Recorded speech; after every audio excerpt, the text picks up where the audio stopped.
我真的怀疑墨家人都是穿越回去的。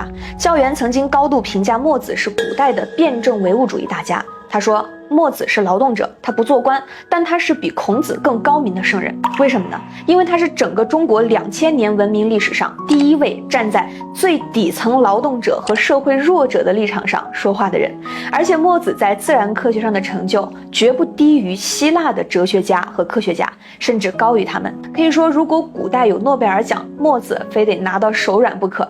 他的默辩和古希腊的逻辑学以及印度的英明学并称为世界3大逻辑学。而且墨子是我国历史上第一位高度理性化对待数学问题的科学家，他给出了一系列高度抽象和严密的数学概念和定义，比如说圆、长方形、正方形、对称中心平行线等等等等啊。他对于几何学中各种定理的阐述和150年以后的欧几里得几何学是完全一致的。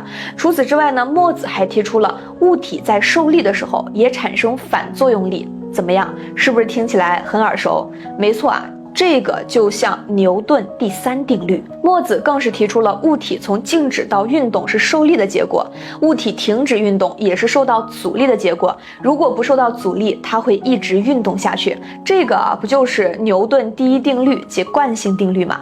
不过墨子出生于公元前476年，是战国初期的人，2100多年都过去了，牛顿才出生，那个时候都已经是明崇祯16年了。原本我们是遥遥领先的，可是在中间过程我们错过了太多。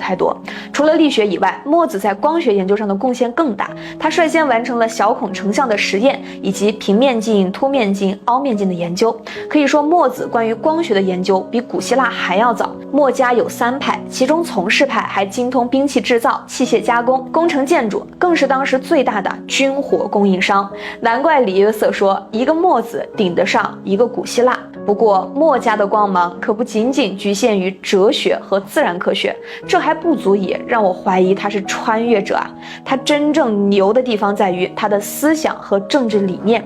墨子的思想是非常先进的，而且极具革命性。通过儒墨2家的思想对比，大家就知道是怎么回事了。在当时的理智下，爱是分等级的，是有差别的。平民得到的关爱少，贵族得到的关爱多。诗《小雅》中写道：赳赳隔句，可以履霜。又写昔人之子，灿灿衣服。用大白话讲就是东方的老百姓穿麻鞋，甚至冬天只能够光脚挨冻，而西方的贵族呢，穿皮戴貂，在大街上招摇炫耀。创造最多价值的劳动人民却遭受着最不公平的待遇。面对这种情况，儒家说什么呢？说生死有命，富贵在天，每个人都有自己的命数的。如果你不幸处于尊卑有序的社会最底层，那不能抱怨，更不能反抗哦。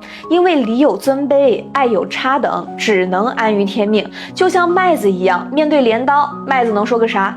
但是这一套对于工商业文明思想的墨子来说是坚决不认可的。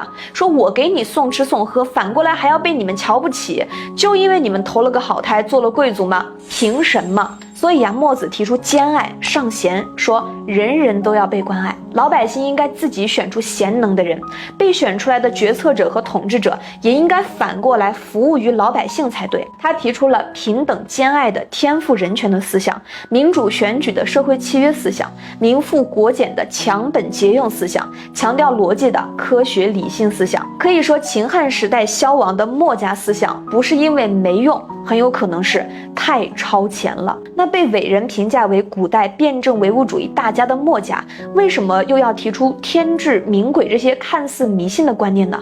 为什么墨家一夜之间迅速衰落？有人说墨家现在还存在，只不过换了一种形式潜伏在社会当中。真相究竟如何？点个关注，咱们下期继续聊。